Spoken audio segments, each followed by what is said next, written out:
नमस्कार विद्यार्थियों सभी को। अब देखो अपन एक कंडीशन है अपने पास कि इस कंडीशन में अपन अपने पास देखो ऑनलाइन के अलावा कोई दूसरा ऑप्शन नहीं है। अब अपन जब से ऑफलाइन क्लास स्टार्ट होगी तो जो ऑनलाइन वाला ये बैच होगा तो ऑनलाइन वाले बैच को ऑफलाइन में कन्वर्ट कर सकते हैं। तो जो भी 20-25 दिन जो भी लगते हैं भाई 15 जुलाई के आसपास या 20 जुलाई के आसपास जब भी स्टार्ट होगी ऑफलाइन तो आपको पूरा सिस्टमेटिक होगा, मतलब उस हिसाब से जैसे ऑफलाइन होगा तो ऑफलाइन के हिसाब से बात करेंगे अपन। लेकिन 15-20 दिन आपकी जो स्टडी है ना वो डिस्टर्ब नहीं हो, उसके लिए हम कोशिश कर रहे हैं कि आपकी स्टडी रेगुलर बनी रहे। मतलब जैसे तैसे भी होती है ना कि आप मोबाइल के माध्यम से जैसे भी पढ़ पाते हो वैसे आप 15-20 दिन हैंडल करके चलें। तो आपका जो भी डिस्टर्बेंस होगा, जैसे घर पे अगर मान लो आपका वातावरण है तो घर पे आपकी स्टडी मेंटेन करके रखिए आप। तो आज अपन स्टार्ट करते हैं। देखो केमिस्ट्री के बारे में बात करते हैं।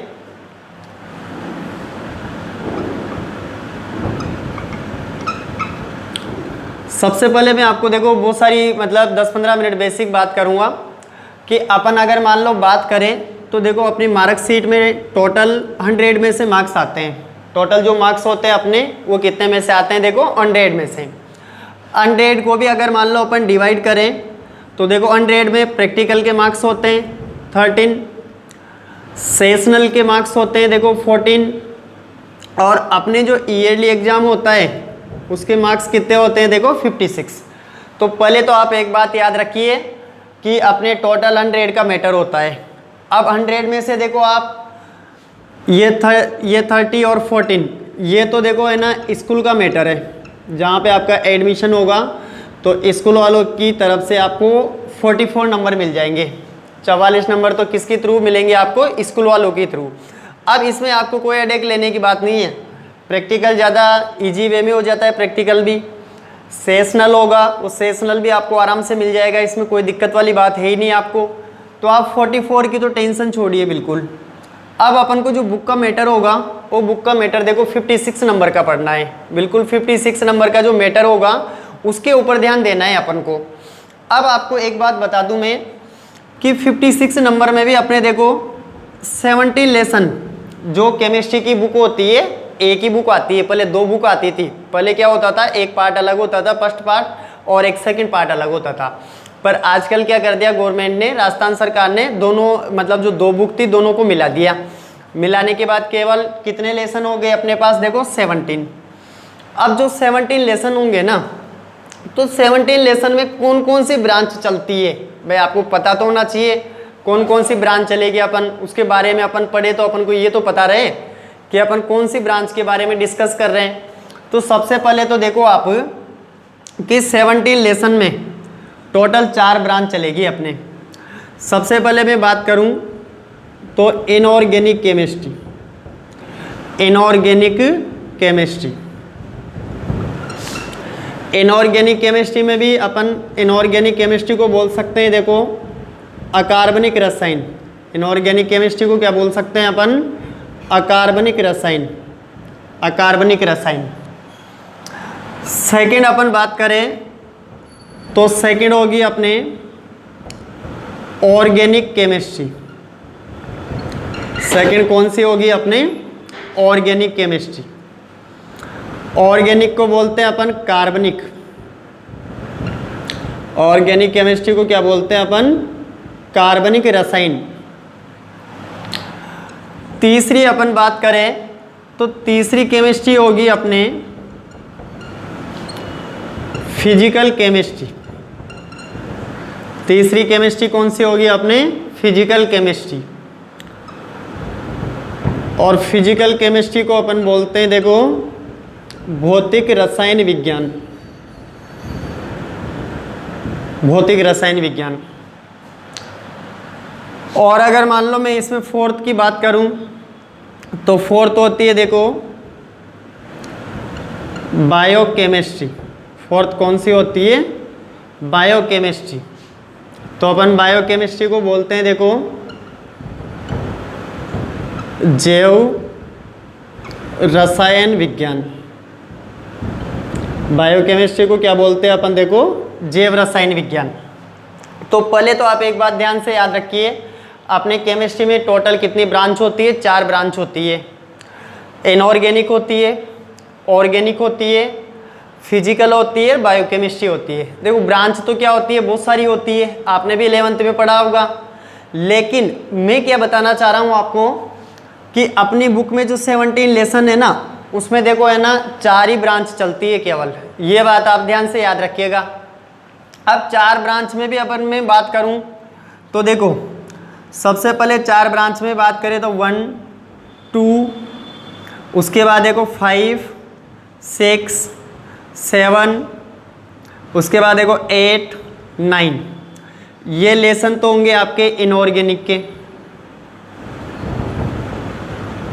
ये लेसन किसके होंगे? आपके इनऑर्गेनिक के। आगे बात करें अपन तो देखो 10 11 12 13 और 14 नहीं आता इसमें। देखो केवल 10 11 12 और 13, ये 4 लेसन होंगे देखो आपके ऑर्गेनिक के। 4 लेसन किसके होंगे? आपके ऑर्गेनिक के।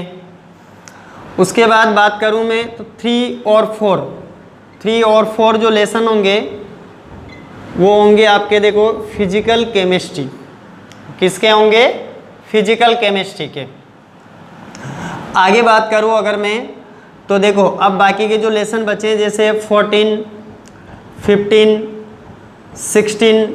अब देखो इसमें एक जो लेसन आता है ना, देखो समायोगिता वाला लेसन, तो ये समायोगिता वाला लेसन है। एक 17 लेसन है समायोगिता वाला। तो समायोगिता वाला लेसन भी बायोकेमिस्ट्री में भी काम आता है और ऑर्गेनिक में भी काम आता है। तो इसको बोल सकते हैं अपन बायोकेमिस्ट्री।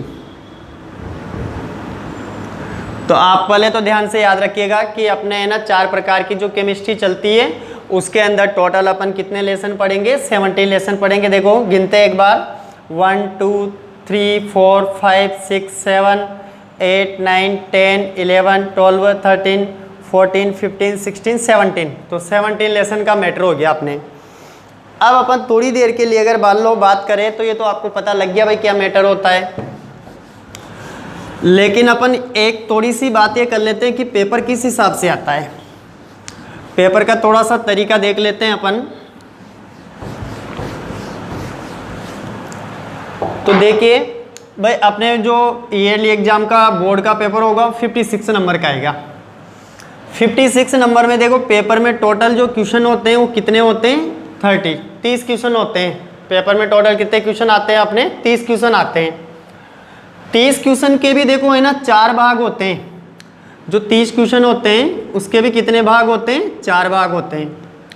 30 क्वेश्चन के जो 4 भाग होते हैं उसको अपन ऐसे समझ सकते हैं जैसे 30 क्वेश्चन होंगे और 30 क्वेश्चन के कितने भाग होते हैं? 4 भाग होते हैं। जिसको अपन ऐसे लिख सकता हूं मैं, जैसे भाई सबसे पहले होगा देखो सेक्शन ए, फिर उसके बाद अपन बात करें तो सेक्शन बी, उसके बाद अपन बात करें तो ये हो जाएगा अपने सेक्शन सी,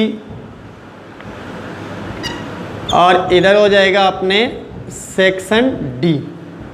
मतलब अपने जो पेपर होता है ना तो पेपर के 4 भाग होते हैं। मतलब खंड ए होगा, खंड बी होगा, खंड सी होगा और खंड डी होगा। अब इसमें देखो जो सेक्शन ए होता है उसमें देखो 1 मार्क्स के क्वेश्चन आते हैं। सेक्शन ए होगा उसमें 1 मार्क्स के क्वेश्चन आते हैं, और जो सेक्शन बी होगा उसमें 2-2 नंबर वाले क्वेश्चन आते हैं, और जो सेक्शन सी होगा उसमें 3-3 नंबर वाले क्वेश्चन आते हैं, और सेक्शन डी होगा तो सेक्शन डी में 4-4 नंबर वाले क्वेश्चन आते हैं। अब देखो भाई अगर मान लो टोटल बात करें अपन तो देखो जो सेक्शन 1 होता है तो सेक्शन 1 में क्या होगा? 1 से 14 तक।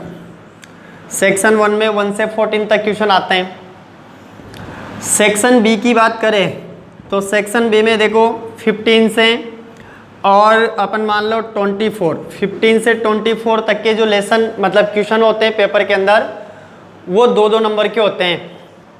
मतलब 14 क्वेश्चन तो आएंगे आपके 1 नंबर के, 15 से 24 तक ये होंगे आपके 2 नंबर के, उसके बाद 25, 26 और 27 ये होंगे आपके 3 नंबर के। और फिर बात करें 28, 29 और 30 ये 3 क्वेश्चन होंगे आपके 4 नंबर के। तो ये पेपर का हिसाब रहता है। देखो अब आप अगर मान लो इनको एक बार अपन काउंट करें तो काउंट हो जाएगा। देखो भाई 40 नंबर तो इनके हो गए,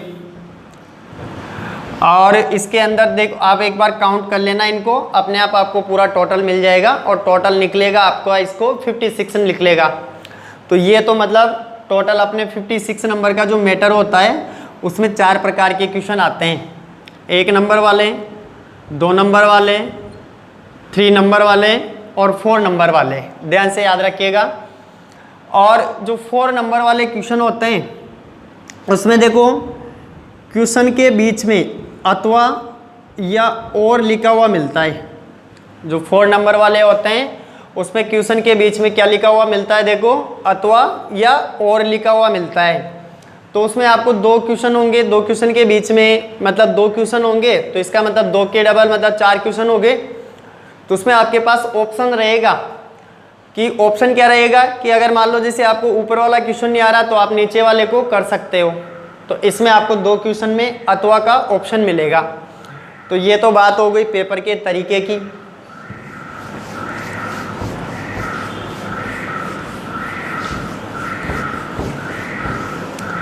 अब देखो अपन सबसे पहले इनऑर्गेनिक केमिस्ट्री स्टार्ट करते हैं। सबसे पहले अपन इनऑर्गेनिक केमिस्ट्री स्टार्ट करते हैं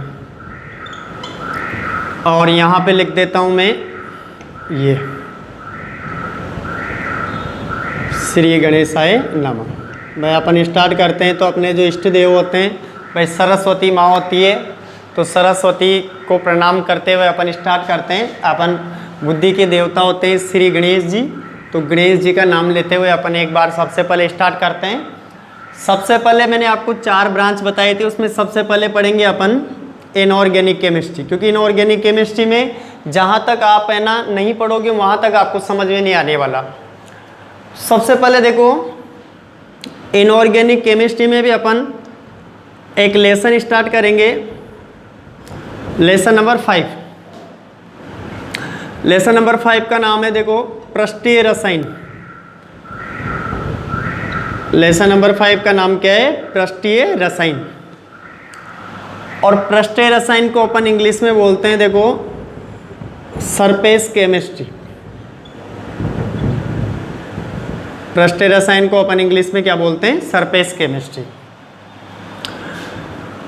इस लेसन के मार्क्स से 3 और 3 का डिवाइडेशन होगा। एक क्वेश्चन आएगा 2 नंबर का और एक क्वेश्चन आएगा 1 नंबर का। अब देखो बोर्ड में क्या होता है, इस नंबर को आप देखोगे बुक में 3 नंबर दे रखे हैं।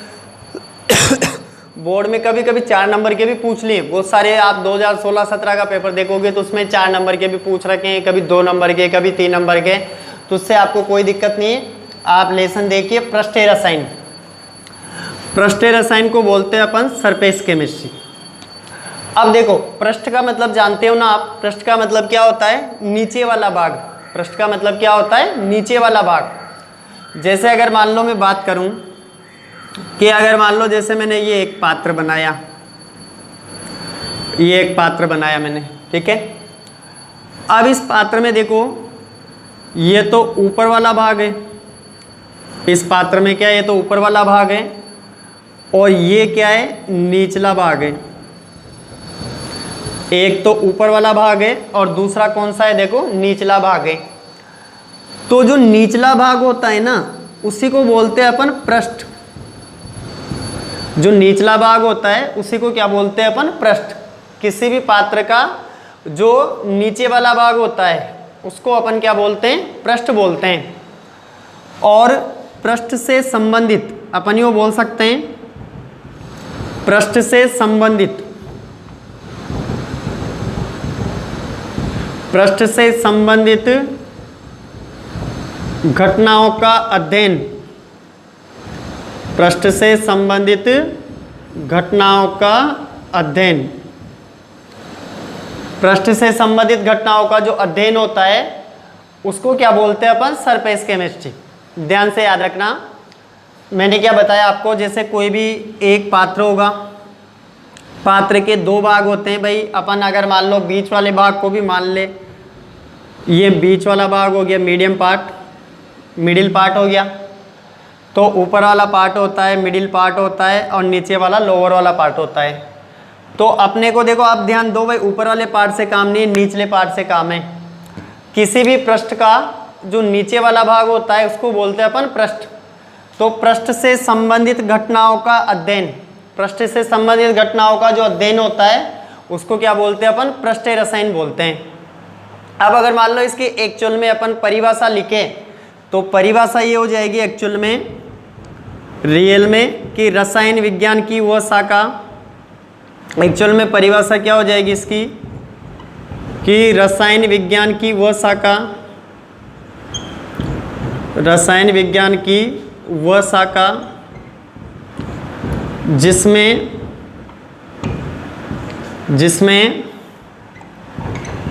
किसी भी पदार्थ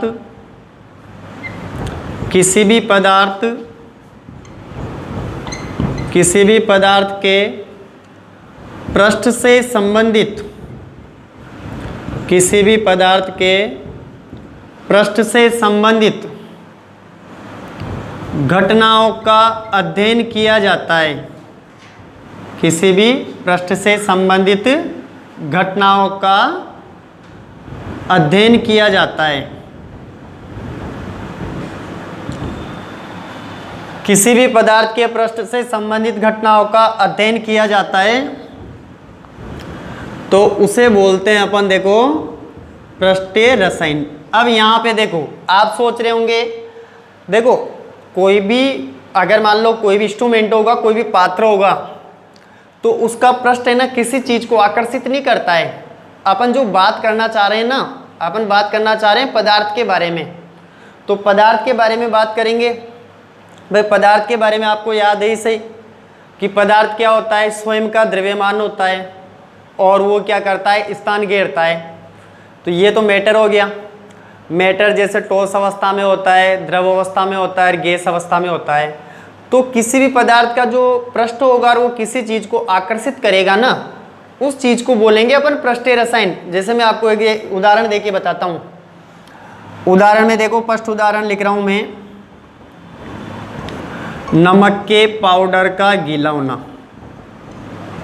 नमक के पाउडर का गीला होना, नमक के पाउडर का गीला होना। सेकंड उदाहरण लिख रहा हूं मैं आपके सामने, रेत में पानी मिलना। रेत में पानी मिलना। अब आप गौर से ध्यान से देखो एक बार कि मतलब अपने पास देखो दो उदाहरण लिखे मैंने आपको पृष्ठीय रसायन को समझाने के लिए। नमक के पाउडर का गीला होना, तो देखो एक मैटर तो है अपने पास नमक। नमक कौन सी फॉर्म में होगा? पाउडर की फॉर्म में, उसको अपन सॉलिड फॉर्म में ले सकते हैं। अब उसमें अपन पानी मिला रहे हैं, तो पानी कौन सी कंडीशन में आ गया? लिक्विड फॉर्म में आ गया। तो जो नमक है ना सॉलिड है, तो नमक क्या कर रहा है? पानी को अपनी तरफ आकर्षित कर रहा है। और नीचे वाले में देखो रेत, तो रेत क्या होती है? सॉलिड फॉर्म में होती है। और पानी क्या होता है? लिक्विड फॉर्म में होता है, वाटर। तो देखो रेत के द्वारा पानी को आकर्षित किया जा रहा है, रेत के द्वारा पानी को आकर्षित किया जा रहा है। अब आप मेरी डेफिनेशन पे ध्यान दो। रसायन विज्ञान की वह शाखा जिसमें किसी पदार्थ के पृष्ठ से संबंधित घटनाओं का अध्ययन किया जाता है। देखो किसी पदार्थ के पृष्ठ, तो किसी पदार्थ का मतलब क्या हुआ कि यहाँ पे जो रेत का पृष्ठ था वो दूसरे पदार्थ को आकर्षित कर रहा है, पानी को। यहाँ पे देखो नमक का जो पृष्ठ था वो किसको आकर्षित कर रहा है? पानी को आकर्षित कर रहा है। इसका मतलब सीधी सी बात है ये कि एक पदार्थ का जो पृष्ठ होगा वो क्या करेगा? दूसरे पदार्थ को अपनी तरफ जो आकर्षित करेगा, उसी घटना को अपन बोलते हैं देखो पृष्ठीय रसायन। ध्यान से याद रखना। उदाहरण भी ले से आप इसको, बिल्कुल डोमेस्टिक एग्जाम्पल है, आप घर पे भी यूज कर सकते हो। नमक होगा, नमक लेना आप इस किसी भी पात्र में, उसमें पानी की 1-2 बूंदें डालना, पानी होगा वो अपने आप नमक के अंदर जाने लग जाएगा। रेत होती है, रेत में भी आप है ना पानी मिलाना, रेत अपने आप पानी को आकर्षित करने लग जाएगी। अब यहाँ पे मैं आपको दो चीज़ें बताऊँ। यहाँ पे अपने पास दो पदार्थ हो गए, एक तो आकर्षित होने वाला, अपने पास दो मैटर हो गए, आकर्षित होने वाला, आकर्षित होने वाला, और दूसरा मैटर हो गया अपने पास आकर्षित करने वाला, आकर्षित करने वाला। दो मैटर हो गए अपने पास, एक तो आकर्षित होने वाला और दूसरा क्या हो गया, आकर्षित करने वाला। तो जो आकर्षित होने वाला होता है उसे बोलते हैं अपन अधिशोष से, जो आकर्षित होने वाला होता है उसे बोलते हैं अपन अधिशोष से। ध्यान से याद रखिएगा, देखो ये आगे भी जाके काम आएगा अपने। जो आकर्षित होने वाला होता है उसे बोलते हैं अपन अधिशोष से, और जो आकर्षित करने वाला होता है, जो आकर्षित करने वाला होता है उसे बोलते हैं अपन अधिशोषक। जो आकर्षित करने वाला होता है उसे क्या बोलते हैं अपन, अधिशोषक। तो आपके देखो मैंने सारे उदाहरण के द्वारा बता दी, एक परिभाषा, एक डेफिनेशन को समझाने के लिए देखो मैंने कितना टाइम लिया है। तो आप ध्यान से याद रखिएगा, पृष्ठीय रसायन की डेफिनेशन को उदाहरण के द्वारा दो दो तीन तीन परिभाषा बता दी मैंने, दो उदाहरण बता दिए। तो आप ध्यान से याद रखिएगा। अब अपन इसको आगे कंटिन्यू करते हैं और इससे आगे जो भी होगा उसके बारे में बात करते हैं अपन।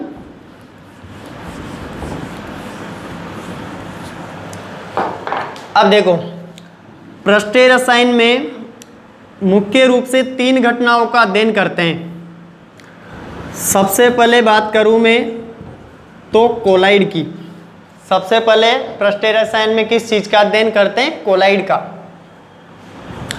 सेकंड बात करें तो सेकंड अधिशोषण का। पृष्ठीय रसायन में किसका अध्ययन करते हैं, अधिशोषण का। तीसरी बात करें तो पृष्ठीय रसायन में और किसका अध्ययन करते हैं, उत्प्रेरक का, कैटालाइटिक। तो पृष्ठीय रसायन में मुख्य रूप से तीन घटनाओं का अध्ययन किया जाता है, कोलाइड का, अधिशोषण का और उत्प्रेरक का। पृष्ठीय रसायन की आपको डेफिनेशन समझ में आएगी होगी। अब सबसे पहले अपन जो आज बात करने वाले हैं वो किसके ऊपर करने वाले हैं, कोलाइड के ऊपर बात करेंगे अपन। भाई तीनों को आप याद रखना, पृष्ठीय रसायन में तीन घटनाओं का अध्ययन करते हैं, कोलाइड का, उसके बाद में अधिशोषण का और उत्प्रेरक का। अब अपन सबसे पहले कोलाइड को लेते हैं। सबसे पहले अपन जो बात करेंगे वो किसके बारे में करेंगे आज अपन, कोलाइड के बारे में। देखो अगर मान लो कोलाइड का मैं सामान्य मीनिंग निकालूं तो कोलाइड का मतलब होता है गोंद के समान पदार्थ। कोलाइड का मतलब क्या होता है, गोंद के समान पदार्थ।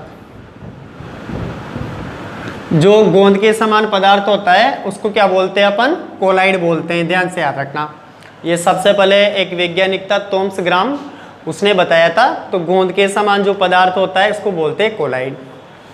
इसको दूसरी कंडीशन में ले जाना चाहो आप तो दूसरी कंडीशन में आपने देखो तीन विलेन सुने होंगे, सामान्य विलेन होता है, कोलाइडी विलेन होता है और निलंबन विलेन होता है।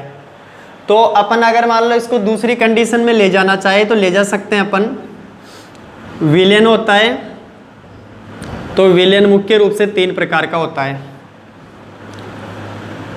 कौन कौन सा, एक होता है देखो सामान्य विलेन, एक होता है सामान्य विलेन, सेकंड होता है कोलाइडी विलेन, सेकंड क्या होता है, कोलाइडी विलेन, और तीसरा क्या होता है देखो निलंबन विलेन।